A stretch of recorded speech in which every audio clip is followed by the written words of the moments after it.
Oke, jadi sekarang kita udah nyampe ke subbab terakhir dari irisan kerucut, yaitu hiperbola.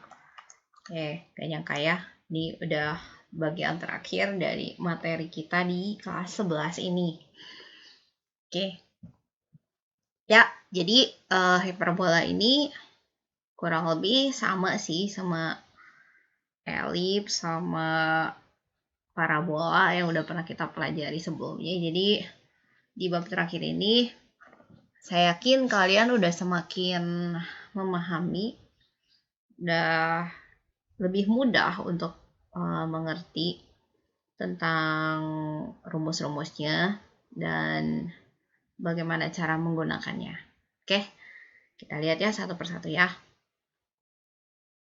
Nah, yang di bab ini atau di subbab ini apa yang kita pelajari kurang lebih sama kayak waktu di elips sama hiperbola. Jadi di sini kita akan menentukan persamaan hiperbola yang rebah dan tegak, terus menentukan persamaan garis singgungnya. Jadi ini sama banget ya, sama kayak kemarin di elips dan parabola. Oke, jadi hiperbola ini adalah bentuknya itu terdiri dari dua parabola. Oke, definisinya sendiri adalah hiperbola itu tempat kedudukan titik-titik pada bidang datar yang selisih jaraknya terhadap dua titik itu selalu sama.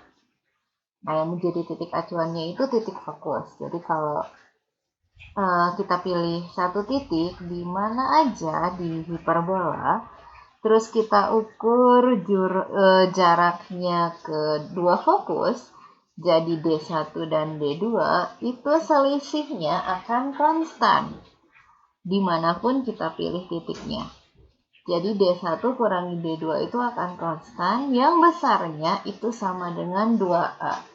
Atau seperti yang kita udah pernah pelajari, kalau di irisan kerucut, A itu kan jarak dari pusat ke puncak. Gitu ya. Jadi selisih jaraknya ke fokus itu selalu sama. Di titik manapun, yaitu sama dengan 2A. Oke, jadi inilah bentuk hiperbola dan definisinya. Oke, seperti yang saya katakan sebelumnya, jadi hiperbola itu ada dua macam, hiperbola rebah dan hiperbola tegak. Oke, jadi ini gambar hiperbola rebah. Jadi sumbu utamanya itu terletak di sumbu X atau sejajar dengan sumbu X. Kalau hiperbola vertikal atau tegak, sumbu utamanya itu terletak di sumbu Y atau sejajar dengan sumbu Y. Jadi itu yang membedakan antara hiperbola rebah dan hiperbola tegak. Gitu ya. Jadi agak mirip ya sebenarnya sama elips ya. Ya bukan mirip lagi tapi sama ya. Di elips juga kan.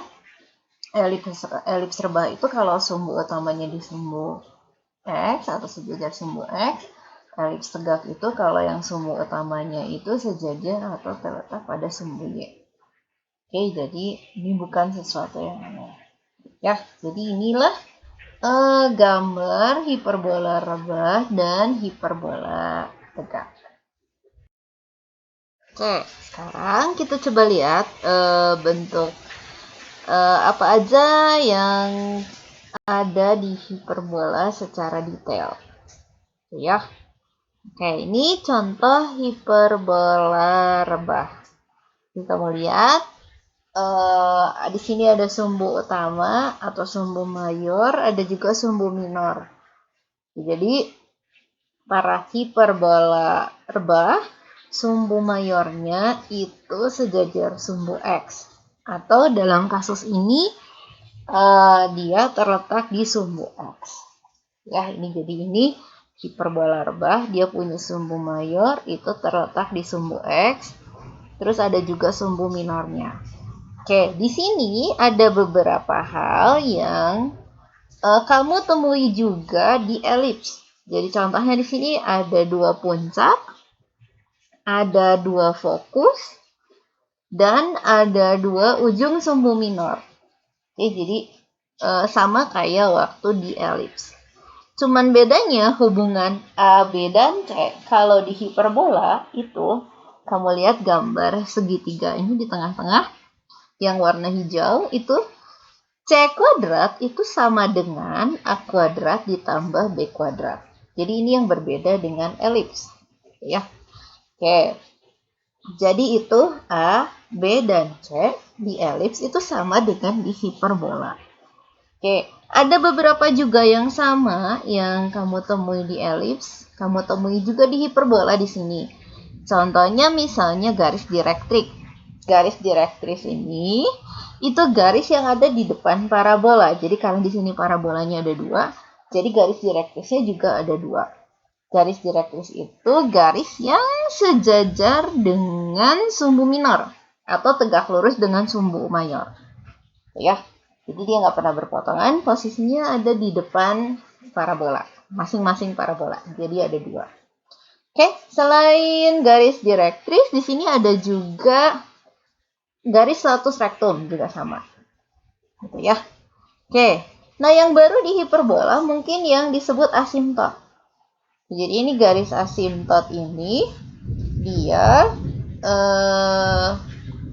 si hiperbolanya tidak akan pernah memotong garis asimtot ini. Ya, garis asimtot yang titik-titik ini.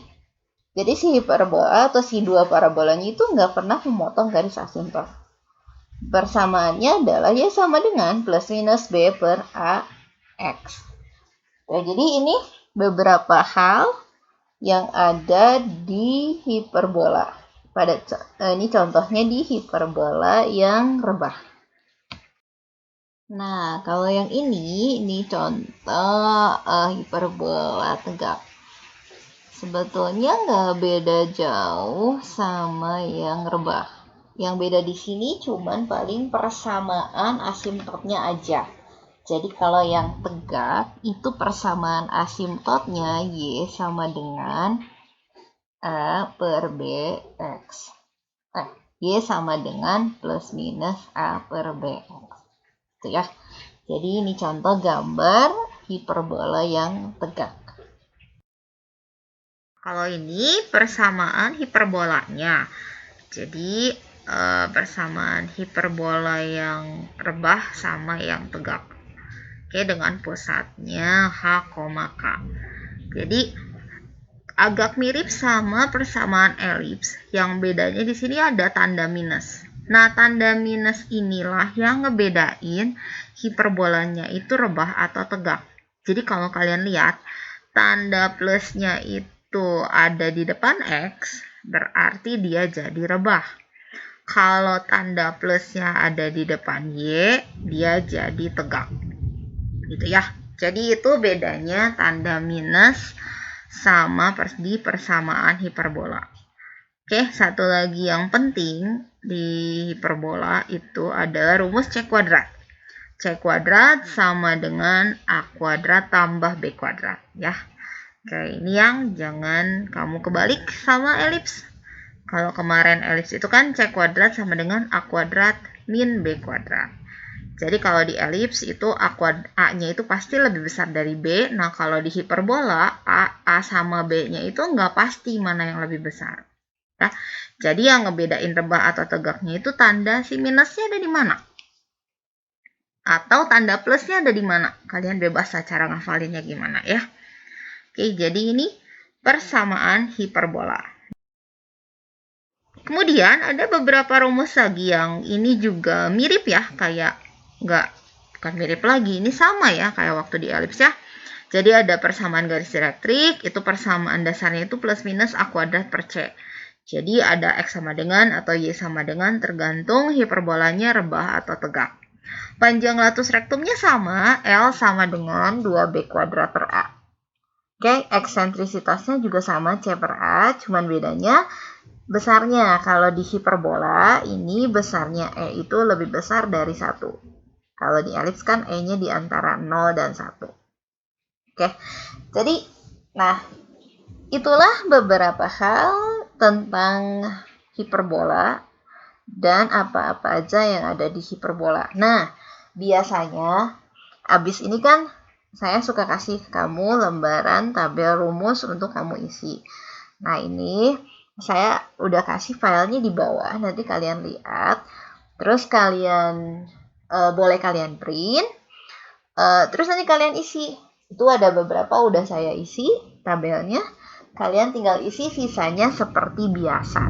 Oke, kalau yang nggak punya printer ya mungkin kalian tulis ulang aja di buku tabelnya ya. Oke, hari ini sampai di sini aja ya anak-anak. Dadah.